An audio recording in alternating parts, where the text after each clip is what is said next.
Hey everyone, I'm Trevor, and today I'm going to give you the Grand Circle tour of Disneyland. Along the way, we're going to share hidden secrets and facts you didn't know, so let's get going. And right over here off to our right, starting off with a bang, the Lily Bell, the last remaining car from the original Disneyland Railroad, right back there, named for Walt Disney's wife. And there it goes, the Lily Bell. That Mickey shape out of flowers there is one of the most Instagrammed places in the entire world. In fact, Disneyland is #1, and that spot right there is one of the most photographed spots. So very, very famous Disneyland on Instagram, at least. From here, you can go in one of two entrances. There's one over there. There's another over here off to the right. We're actually going to go to the far one on the left. Here you leave today and enter the world of yesterday, tomorrow, and fantasy.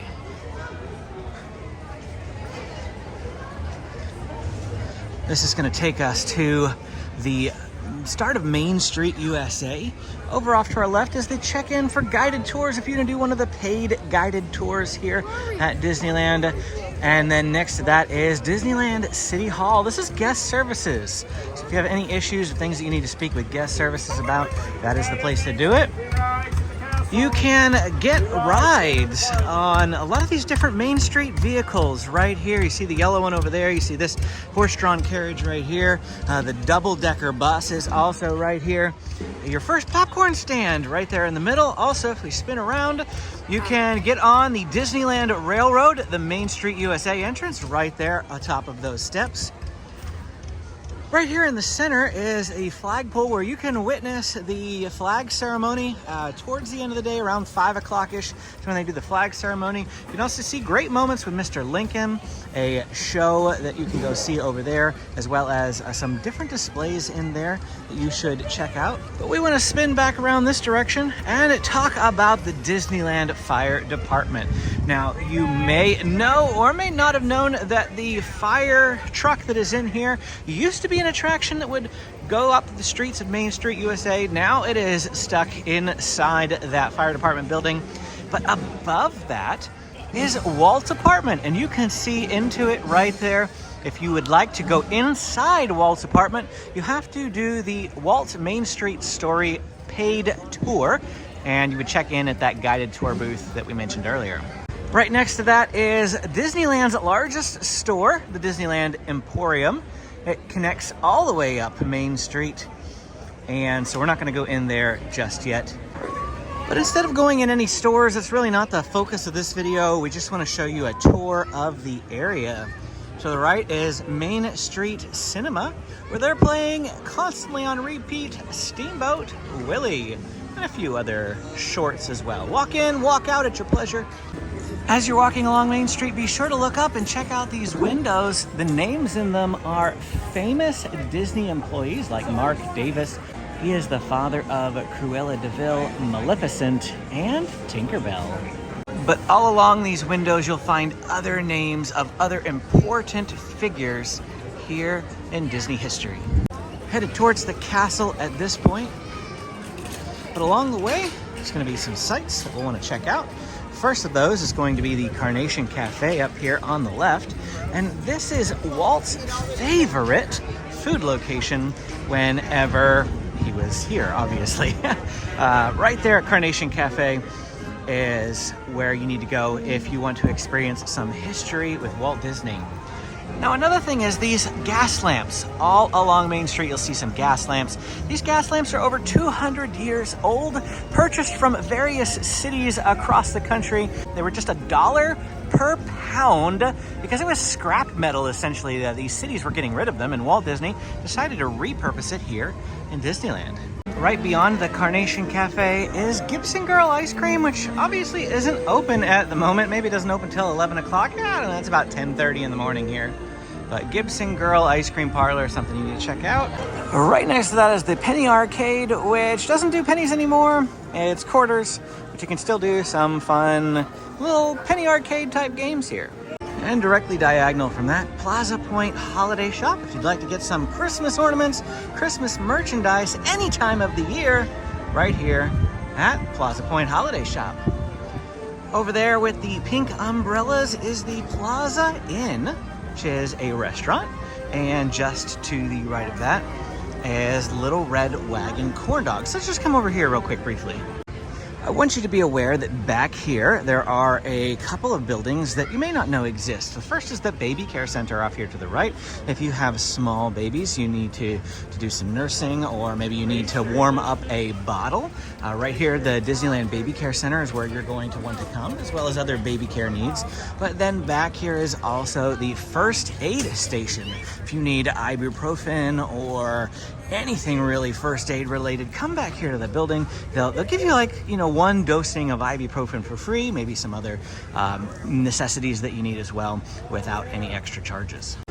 Spinning back around, we have the refreshment corner, which also isn't open yet because it's not quite lunchtime. But there is a secret in here that I wanted to point out, and that is with regards to one of these light bulbs. Now, if you take a look at the light bulb there, you'll see that it is split in half, red and white. And that's because they were creating the pattern of the lights up here at the top, and they got to the point where they would have had to have doubled up on the colors, and Walt wasn't having any of that. So he just told them to split the color of the light, and that would satisfy the pattern. So here it is, a little bit of Disney history. Well, let's keep walking down Main Street now, headed towards the most prominent and well-known feature, Sleeping Beauty Castle.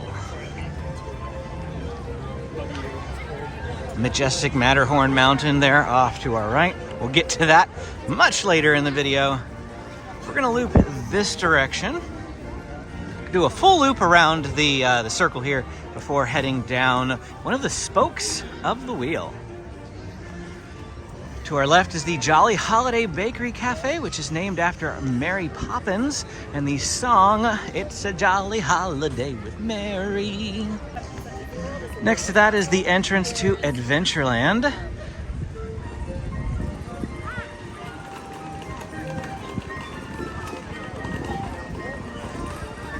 And beyond that, Frontierland. A little bit further along, that tent you see is the Fantasy Fair Theater, where they have two shows throughout the day, a Tangled show and a Beauty and the Beast show, and they are phenomenal. You don't want to miss them. Multiple showings of each per day. Check the app for show times. There's also a little food cart right there called Maurice's Treats that you'll want to check out for some awesome baked pastries. Here at the center in front of the castle is a mural on the ground that says, "When you wish upon a star, all your dreams come true." We're actually going to walk up to the castle here, but not go through it. Currently everything decorated for the Disney 100 Years of Wonder. It's June 2023. But I wanted to point out that this drawbridge here is actually a functioning drawbridge. However, it's only been raised twice in Disney history. But if you notice and you take a look here, you can hear the wood moving. So this is definitely a functional drawbridge. And where they would raise it is actually with this chain right here. So that's pretty neat. I've backed up to this point. We're gonna head down this little trail over here now. There is a secret little Snow White grove over this direction that I want to point out. And along the way, you'll see some nice vistas, good photographing spots of the castle. They're a little less busier. But back this way is the Wishing Well, and these statues were crafted by an Italian sculptor, and he sent them to Walt Disney, who was captivated by them and asked Imagineer John Hench to find a place for them in the park. The problem is the sculptor created the dwarves and Snow White to be the same height, despite Snow White being the size of a human and the dwarves obviously being smaller. So in order to combat that, he used perspective, and he put Snow White higher up to give the appearance of her being larger or taller than those dwarves. In addition to walking through the castle, there is another entrance to Fantasyland over here. Actually, you can get to Fantasyland and Tomorrowland via this direction, as well as you should also be aware that this is Pixie Hollow to the right, where you can meet Tinkerbell. It's not always open, but if you've always wanted to meet Tink, check Pixie Hollow and see if she's out. Now let's turn around and keep going. Over this direction, we're almost completely around the loop of the hub now. And this goes into Tomorrowland with Astro Orbiter greeting you at the entrance. Then over this way is the Plaza Inn again with those pink tents. We're gonna cut across the center of the hub now to another one of Disney's most photographed locations. That is the statue with Walt and Mickey. From the direction that people are taking photos here, you can also get that castle in the background as well. There are tinier, smaller statues in this area as well that you can get right in front of the castle. But our goal here is actually to go down Adventureland, and we're going to start going land by land around Disneyland. Starting off is Walt Disney's Enchanted Tiki Room and the Tiki Juice Bar, which actually has been closed for a little while. Last couple of visits, they've had the awnings down there covering the entrance. You used to be able to get Dole Whips there. Don't know when it's going to reopen, but don't fret. Dole Whips are still purchasable further on in Adventureland here. The Enchanted Tiki Room was initially intended to be a restaurant, and then they took one of the girls that is mentioned in the story as, where is she? And they opened up Tropical Hideaway, where you can get Dole Whips now. They also have flavored Dole Whips, mango, strawberry, pineapple, and the mango and strawberry are seasonal flavors, so they might be subject to change. They have a little bit of seating here, but they also have bao buns in this area. And here she is, Rosita herself, who is missing from the Enchanted Tiki Room when the boys ask where she is. She's out here now at the Tropical Hideaway. From the exit of the Tropical Hideaway is the Adventureland Bazaar, a great shop if you're looking for Indiana Jones and Lion King style merch.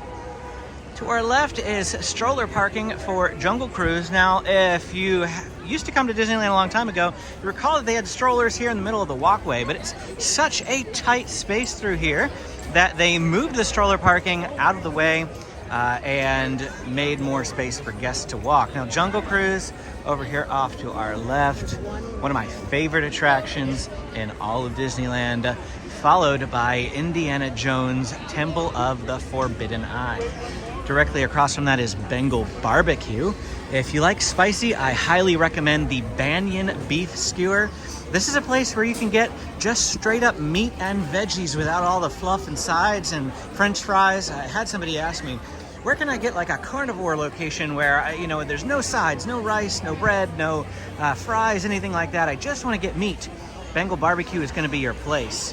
Definitely come here if you love beef, chicken, or even if you don't, they have some vegetable skewers and the pineapple spear. Oh, I love pineapple right here at Bengal Barbecue. One of my favorite little Disney secrets here is over beneath the Indiana Jones sign. And at the base of this tree is the little house for Patrick the Gora, who is the star of a Disney Little Golden Book. And here it is. Here's his house. Work on the Adventureland treehouse, previously Tarzan's treehouse, is still underway. Lots of construction going on there. Eventually this will reopen. It just says coming soon. If we swing back this direction, this is the River Bell Terrace over here off to our right. And with that, we've actually officially entered New Orleans Square with Pirates of the Caribbean to our left. But before we enter New Orleans Square, we're actually going to go up this direction and do a quick tour through Frontierland before spinning back around. Here is the entrance to the River Bell Terrace. Excellent place to consider getting a bite to eat. Once Fantasmic reopens, they have a Fantasmic dining package that is very, very easy to get compared to a lot of the other dining packages. So I highly recommend that one. We did it just about a week before Fantasmic broke. And I'm glad we got to see it. To our right, are two restaurants in Frontierland that are basically the same. We have the Golden Horseshoe and Stage Door Cafe. They do have some slightly different food offerings, but for the most part, they are the same. They have some outdoor seating here for Stage Door, indoor seating for Golden Horseshoe inside that building. Oh, and looky here, the marching band is coming. They like to camp out right here in front of the Golden Horseshoe and do their show. I love the Disneyland band. Well, we're gonna try to keep doing our tour. Hopefully you can hear me just fine over the marching band there. So we're heading this direction now. To our right in this building, off to our right, is gonna be the largest Frontierland merchandise store. You want to check that out. And across the way is the shooting exposition, where for some quarters, you can shoot various displays. I don't know what you call them. Pioneer Mercantile is the name of the Frontierland store here. And straight up right under, so that's the entrance to Frontierland from the hub. This is an unofficial pin trading location. There's almost always people here trading pins. So if you're into pin trading, this is the place to come to trade with other guests. And they've got some more, it looks like over here as well. This here is Westward Ho Trading Co., where you can purchase some pins, magic bands, and other small merchandise items. It's not that large of a store. Now over here at the shooting exposition, 50 cents. Here it is, 50 cents. We'll let you pick up one of these guns, shoot a target, things will pop up, words will appear, things will happen. It's really fun. I love to do this with my kids. Then we have Rancho del Zocalo, one of the largest food locations here at Disneyland as far as seating goes. They have Mexican, but I recommend that if you're going to a food location that doesn't have a whole lot of seating, bring it over here to Rancho del Zocalo. There really is seating all over the place. So if you're having trouble somewhere else, this is the place to come. Straight ahead is the entrance to the Mark Twain Riverboat, as well as the sailing ship Columbia. You see the Mark Twain Riverboat currently docked there. You can ride both of those ships here, though the sailing ship Columbia is not always out. Nice gentle boat ride, about 15 minutes around the little lake lagoon. Right here is a meet and greet spot. It's set up for Encanto right now. Nobody here at the moment, but sometimes they theme this different things. We turn this direction, which is to the right from where we just were, to the entrance to Big Thunder Mountain Railroad. And this is also a bit of a congested area, so I'm not going to spend a whole lot of time here. Down that pathway, it'll take you to Star Wars Galaxy's Edge as well as Fantasyland through the back direction. Looks like Big Thunder currently a 20-minute wait at about 11 a.m. on a Tuesday. And we have this little cart over here that has jumbo turkey legs and chimichangas, which are both fantastic food items here at Disneyland. And we actually need to go back that direction now towards New Orleans Square. Along this path, it's the inner path that'll wrap me around New Orleans Square. Across the way there is Tom Sawyer Island, and you can go over there with kids. There's a lot of really tight and fun caves and tunnels to explore over that way. I see some people over on the island. You have to take one of the boats that's over there. We'll point it out when we get over that way, a raft rather. But I'm gonna spin back around a second. They directed me away from this area because of the band, but I wanted to point out one little specific iconic piece here, the petrified tree from Pike Petrified Forest, Colorado. It says this section weighs 5 tons and measures 7.5 feet in diameter. The origin tree was estimated to have been 200 feet tall.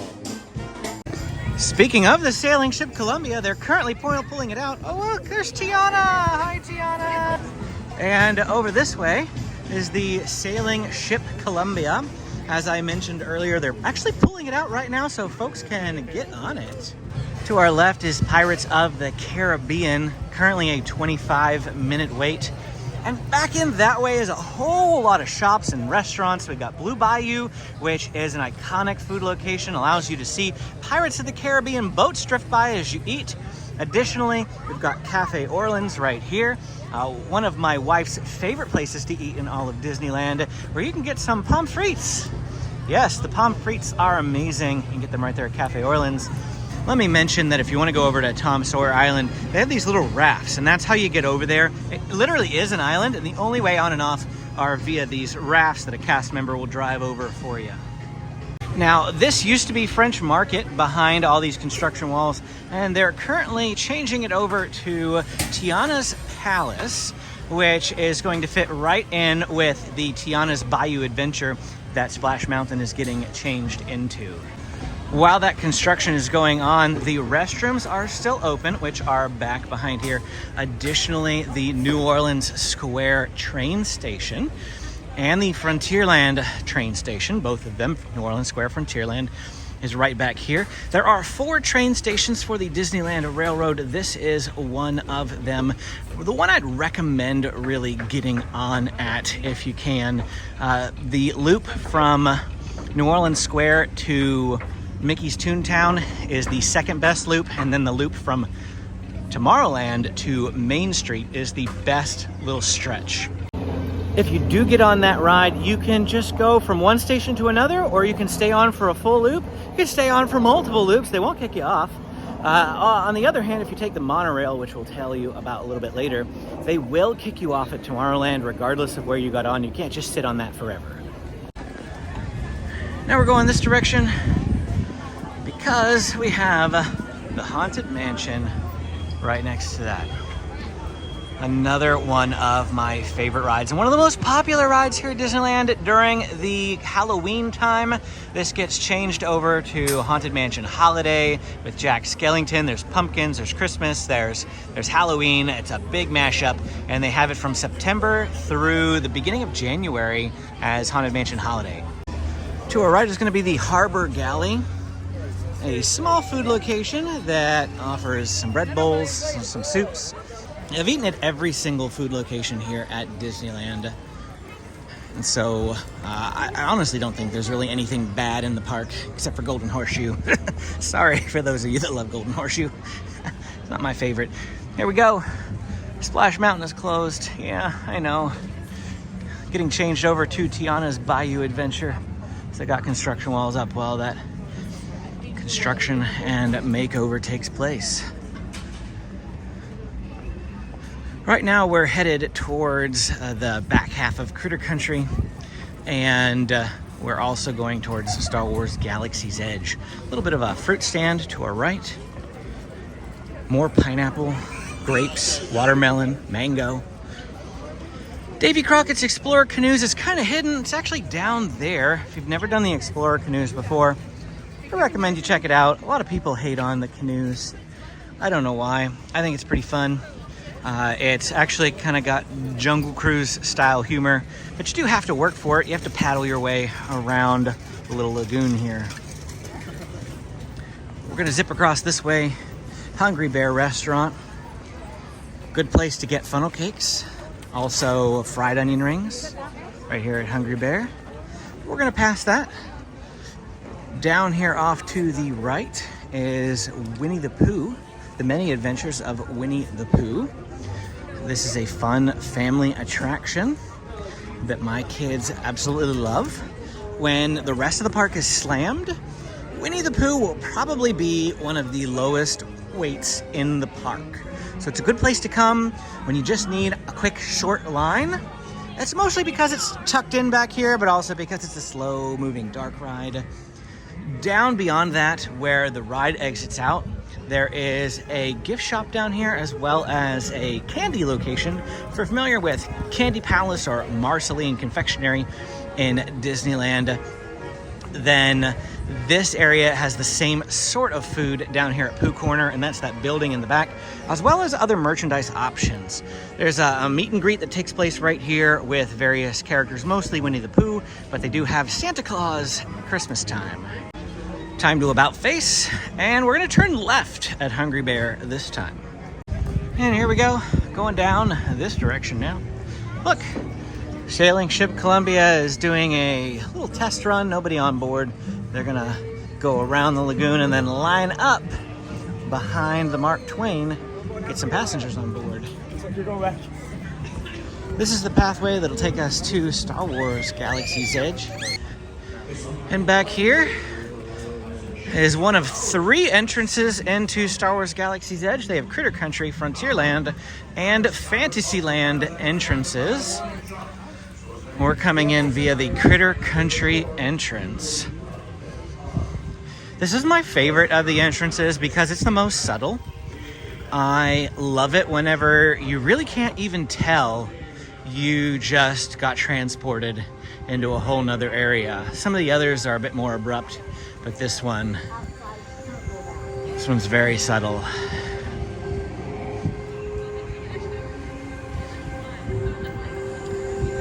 The queue for Star Wars Rise of the Resistance can get all the way down here. It isn't at the moment, but that is the attraction that's immediately to our left. Star Wars Rise of the Resistance.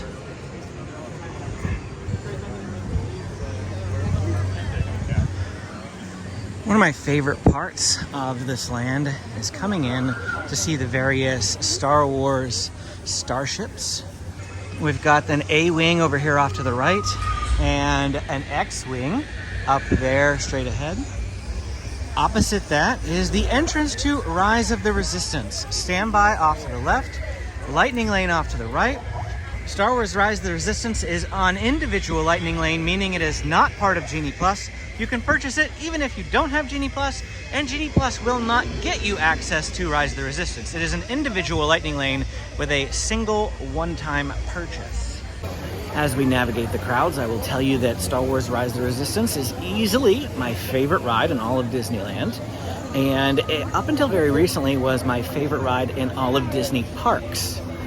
Cosmic Rewind took that spot over in Epcot and Walt Disney World. But Rise of the Resistance, still a phenomenal attraction. It's gotten fairly crowded through here now. We're working our way towards the main bulk of Galaxy's Edge.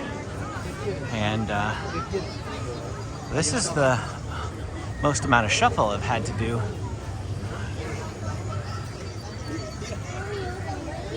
Headed to Black Spire Outpost. Now there are quite a few books that are out and in the works regarding Black Spire Outpost.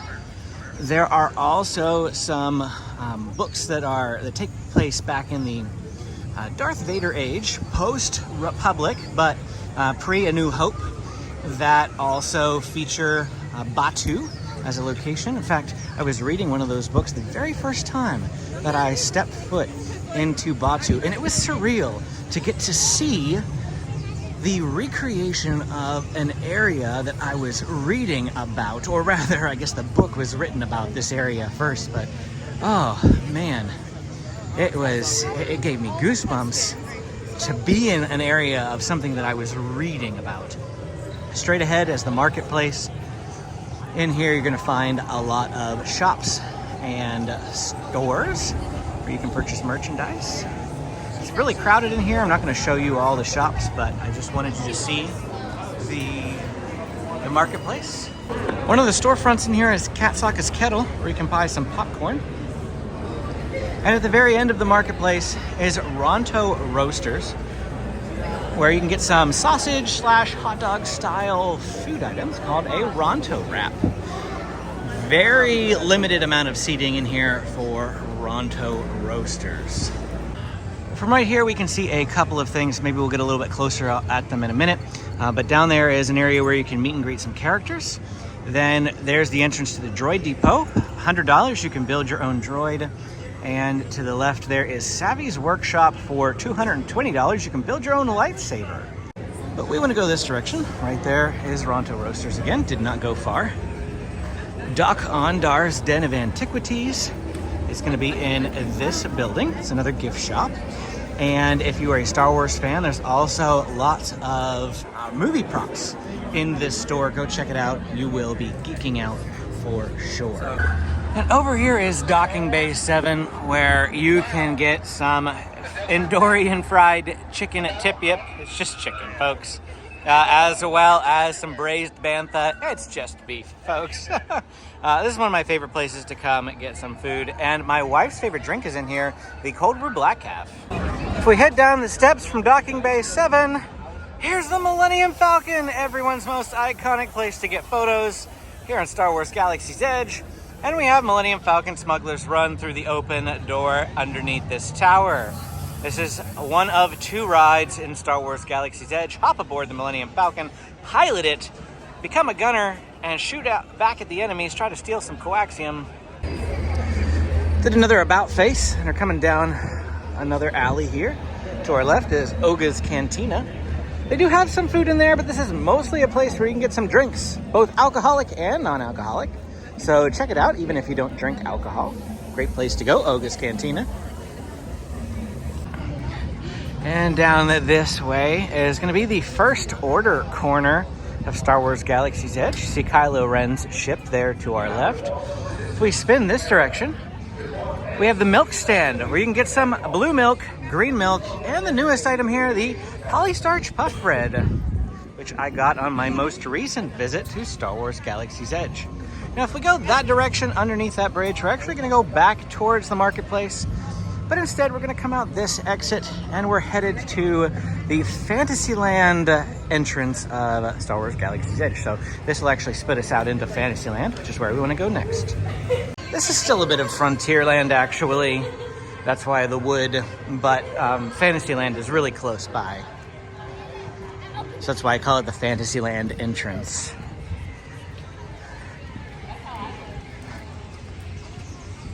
Big Thunder there. We're at the back end of Big Thunder Mountain now. If you head to the right, you're going to go towards Frontierland, and the other entrance to Star Wars Galaxy's Edge is down that way. But we're going to actually be heading to the left now, this direction. See some construction walls going on up here at the Red Rose Tavern. Don't know what they're doing, if I'm being quite honest with you, but those popped up a little bit ago. And they've got some scrim. Scrim is the word for like the tarpish facade with printing on it. And then, of course, the regular construction wall beneath the scrim. And here we are. Now we're in Fantasyland. Total improper here. And there is Red Rose Tavern off to the right. This is the place where you're going to get some gray stuff. If you want to get the gray stuff from Beauty and the Beast, Red Rose Tavern is your place. And as I mentioned, the entire building's covered in scrim. So they got what the building looks like printed on the outside. But it looks a little different than you might remember. Now, we are walking in the back way of Fantasyland at the moment. There is a lot to see here. Casey Jr. Circus Train immediately to our left. Dumbo, the flying elephant, over here. As we swing to the right, there's King Arthur Carousel. Let's just zoom it back out a bit. There's tight spaces through here.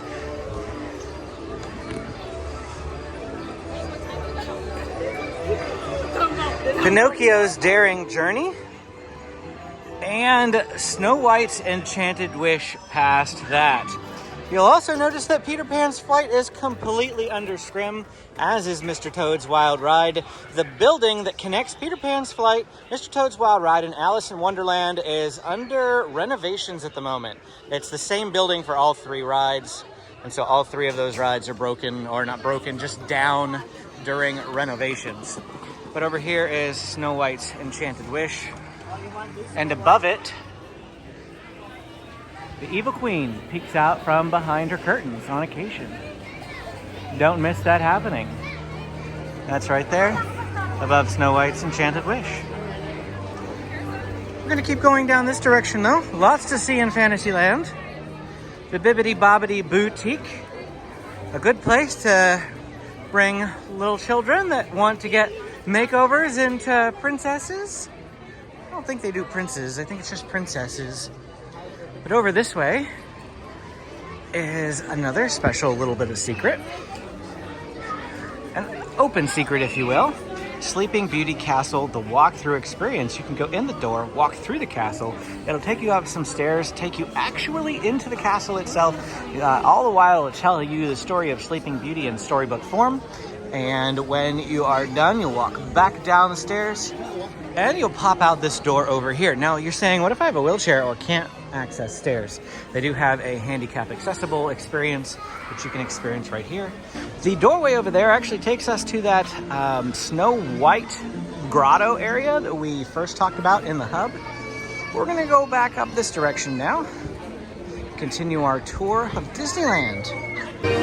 With these 3 rides down, it actually makes the rest of the park a little bit more congested. Peter Pan is always good for 40 minutes worth of, congestion. Mr. Toad's usually has 20 to 30 minute wait, and Alice has a 40-minute wait often. Therefore, when those rides aren't open, there is approximately 100 minutes worth of people out in the park. To our left up here is Storybook Land canal boats. You're going to go through Monstro the whale, and he's going to transport you into the land of storybooks. Then we have the Mad Tea Party. Spinning teacups, anyone? Let's go take a look at those teacups down this direction. Then behind this construction wall is Alice in Wonderland, which again, closed for the time being. So the thing you want to do on this ride... And here we go. Spinning teacups. Or they will be in just a minute once the ride gets going. There goes the monorail. Just missed it. We're at the bottom of majestic Matterhorn Mountain. We'll talk about Matterhorn in just a minute. This is going towards It's a Small World. You can see that there in the background, the white building. But also, Mickey's Toontown is up this direction. Just reopened after a refurbishment with a brand new ride, Mickey's Runaway Railway.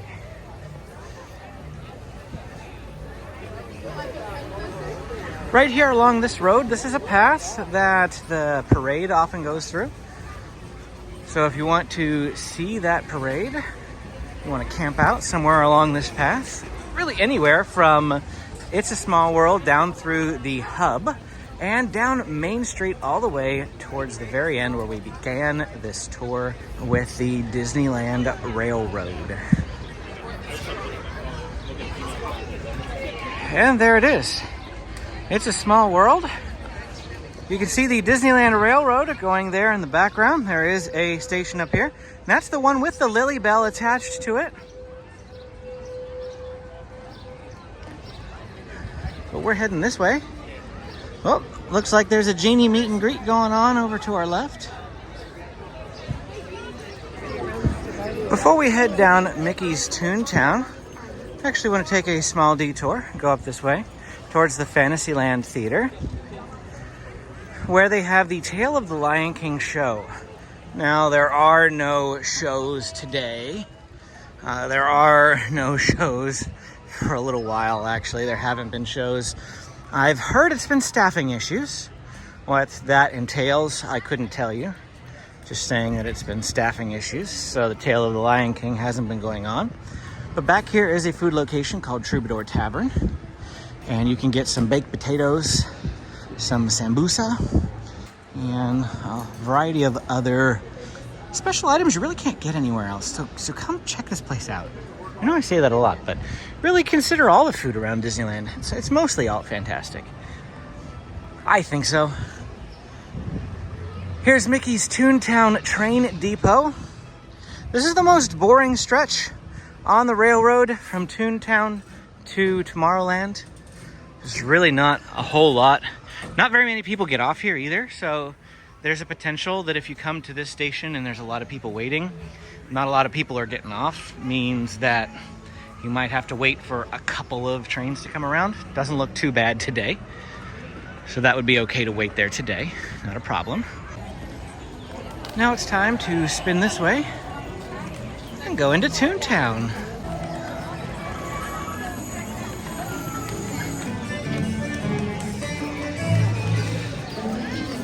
Now, Mickey's Toontown is one of the more crowded areas of the park. I figured now, good 3 months after opening, that the hype would die down, but no. It's still just as packed in here as it was opening day. And I am not kidding. I mean, aside from the fact that they don't have a 2.5-hour line to go to Good Boy Grocers to get the picnic basket, everything else is just as crowded as it was opening day. Now's a good time to tell you, if you're enjoying this video, hit the like and subscribe button. I come here opening day for new lands, attractions. I come up here about once a week, actually. Film tons of videos for you guys to check it out on my channel. Fun play area over here, Goofy's house. Goofy is actually over there doing a meet and greet. But we want to come back this way. Goofy's how to play yard. There's the back end of Goofy's play yard, and it's Donald's duck pond here. And Chip 'n Dale's Gadget Coaster. So it used to be Gadget's Go Coaster, just got rethemed as Chip 'n Dale's Gadget Coaster. People didn't really know who Gadget was. Gadget is another chipmunk. So now it's Chip 'n Dale's Gadget Coaster. Like, you know, they have a bunch of gadgets. I think that's the intention, because if you actually look over here, there's some gadgets at work helping the roller coaster go. Over here is Mickey's house, where you can meet Mickey. It does have quite a hefty wait usually. Doesn't say what the wait is right this minute, but usually around 30 to 60 minutes depending. And then, oh, Mickey's only 15 minutes today. How about that? That's not too bad. And then Minnie's back there. Right next door to Mickey's house is Minnie's house. Oh, thank you. Awesome, appreciate it. Meeting Minnie is 20 minutes. Minnie's more popular than Mickey today.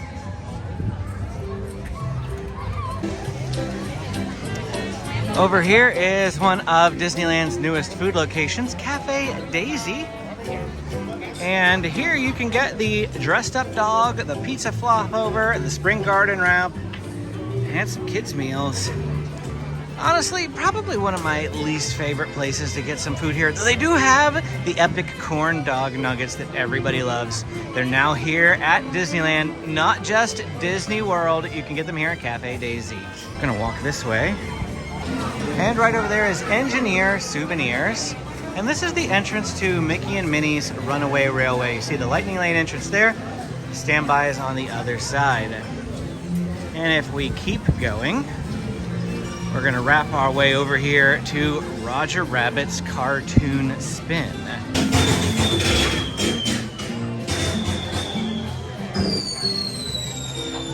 And here's Roger Rabbit's Cartoon Spin. If you're wondering what all those noises are, somebody pushed the TNT box over here and the fireworks store blew up. So that's something fun that you can do, interactive. I doubt it works every single time you push it.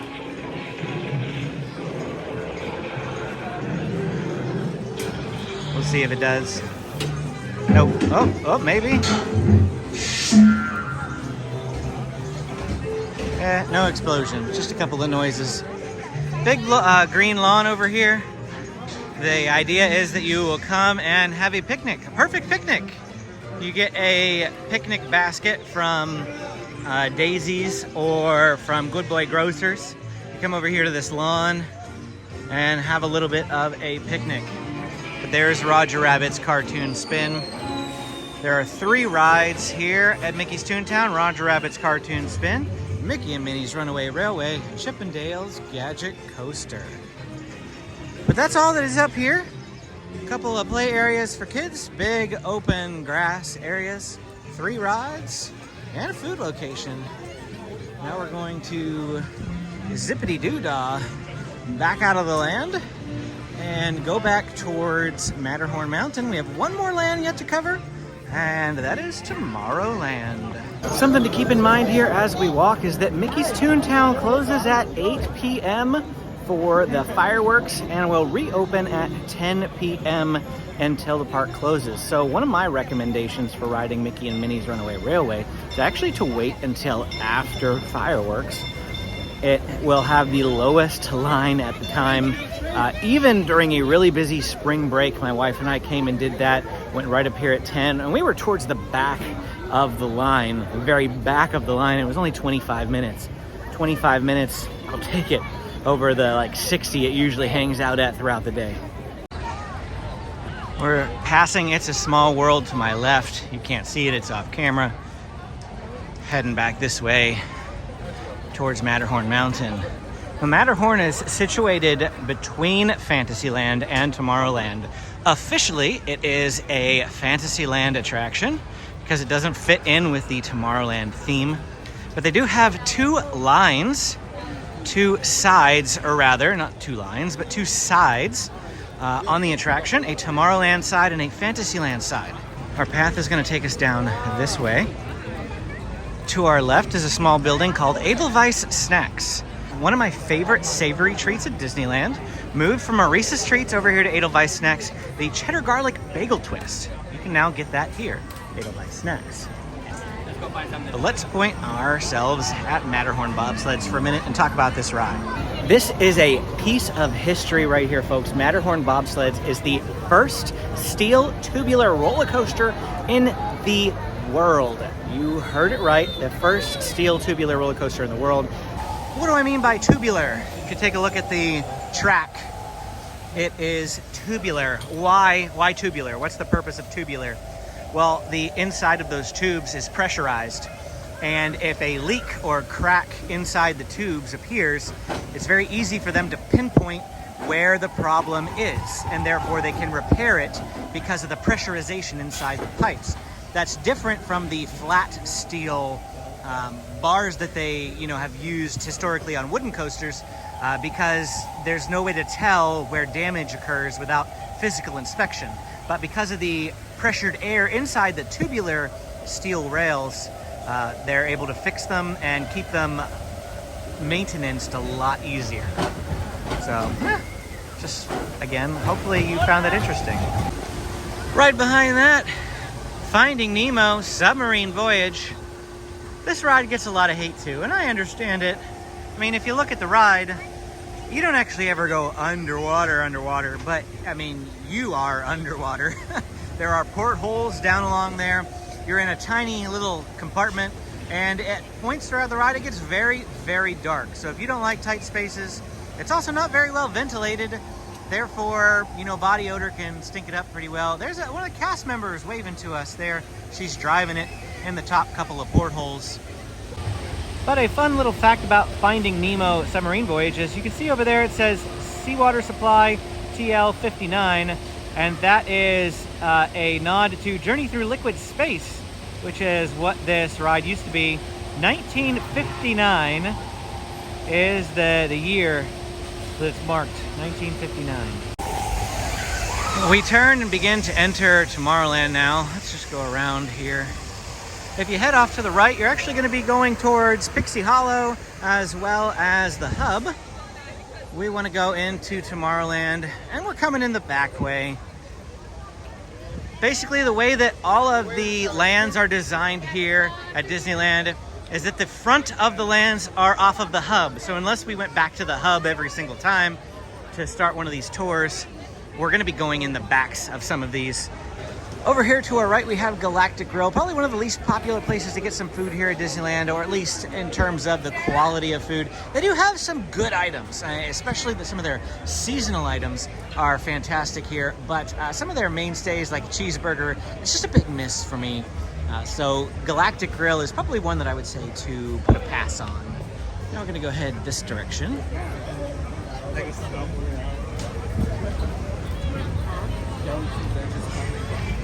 Over here, this is the seating area for Galactic Grill. They actually have a dance party that goes on in that stage, and you'd be surprised, but it actually rises up out of the ground. And then they have a dance party here weekends, Saturdays and Sundays after 8 p.m. I think it is. Then here's the entrance to Finding Nemo Submarine Voyage. You also see the monorail up there. The entrance to the monorail is right tucked away between Finding Nemo Submarine Voyage and Autopia to the right. You can get on that and ride a full loop from Tomorrowland down to Downtown Disney and then back to Tomorrowland without issue. You can get off at Downtown Disney if you'd like. Also, if you are a Disneyland hotel guest, you can ride that into Disneyland first thing in the morning. Then any guests can after park opening. But during early entry, Disneyland hotel guests can ride the monorail right here to Tomorrowland at 7:30 a.m. Then we have stroller parking for Autopia. That big giant building there is the Innoventions building. Once upon a time, it held Walt Disney's Carousel of Progress before it moved to Walt Disney World, where it remains. And then it was Innoventions, where you could go in and see a model house, the vision of the future, if you will. And then it turned into a Star Wars Launch Bay. Right now it's nothing. So we're gonna keep going this way. The entrance to Autopia is back here, but additionally, if you pass the Autopia sign, don't go in Autopia, go past it to the right, you can go to the Tomorrowland Railroad Station. If you're only gonna ride one stretch of the Disneyland Railroad, from Tomorrowland to Main Street is my recommendation.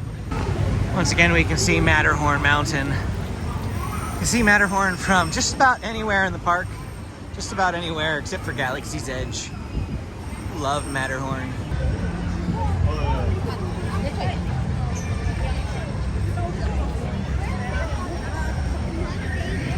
We're heading down this path now towards Space Mountain, probably one of the most iconic mountains in Disneyland. Everyone recognizes Space Mountain. But here at the center, up there used to be Astro Orbiter. They removed it and replaced it with rocket rods. And then rocket rods kind of went defunct. And so rocket rods doesn't exist. Before rocket rods, they had the Tomorrowland People Mover. I'm so sad that we don't have People Mover here. It's one of my favorite rides at Walt Disney World. Wish they would bring it back here. But alas, we're coming over here to Alien Pizza Planet. Now, I've heard mixed opinions about this. Some people like it, some people hate it. I personally think that the pasta from Alien Pizza Planet is great. The pizza, not so much, but the pasta, I think it's great and could give it a try. Don't discount Alien Pizza Planet. And then to the right is this giant ball. And if the ball were to be removed, the jet of water would shoot 150 feet into the air. The pressure underneath that ball is so strong because that ball weighs several tons. And in order to get it to float like it is so that the kids can spin it, it has to have a crazy amount of water pressure beneath it. So that's a fun little tidbit there for you. And then over here we have Space Mountain. My second most favorite ride in all of Disneyland. I mentioned earlier that Star Wars Rise of the Resistance is now my favorite, and that it's only beaten by Cosmic Rewind at Epcot. Yeah, Cosmic Rewind is Space Mountain on steroids. That's what I say. If you've never been on Cosmic Rewind, take a trip to Walt Disney World. You'll see what I mean. To the exit of Space Mountain and Star Tours is the Star Trader. And if you're wondering where to get my Star Wars hat that I'm wearing in nearly every single video, right here's the answer, Star Trader. If we keep going, we are drastically, rapidly nearing the end of our tour. 2 more rides, 3 technically, because we already mentioned one earlier, but we'll mention it again. 3 more rides left, and we're done. Over here is Store Command, which is the exit to Buzz Lightyear Astro Blasters, Toy Story type store. Lots of Toy Story merch in there. If you love Toy Story, that's the place to be. Buzz Lightyear Astro Blasters to our right, a video game style ride that I love, my kids love. And then opposite that is Star Tours. Now, Star Tours has always been home here in Tomorrowland. You know, when they built Galaxy's Edge, it was like, now they're going to have a Star Wars ride outside of Galaxy's Edge. And it was like, are they going to bother moving it so that all the Star Wars stuff is together? Nope, they didn't bother moving it. It's still here in Tomorrowland with a 20-minute wait. It's one of the lower, bigger rides in terms of wait times here in the park. One more ride left to go, and that's going to be Astro Orbiter. I mean, even Astro Orbiter has a 25-minute wait, and it's essentially Dumbo. So yeah, Star Tours isn't that super popular, probably because of the motion sickness aspect to it. I know that my wife frequently has problems with motion sickness on that ride. It is a simulator, a motion simulator. And so if you've never done Star Tours, something to consider. As I mentioned, Astro Orbiter here, a Dumbo style ride, and the last ride to mention on our tour. And with that, we find ourselves back at the hub, where it all began, or very shortly thereafter anyway. And that's it, a full circle complete tour of Disneyland. We highlighted all the rides, all the food locations. If you have any questions that I didn't answer, things that I didn't cover here in this video, go ahead and drop them in the comments below. Hit the like and subscribe button for more Disneyland content. Click this video to keep watching, and we will see you again next time.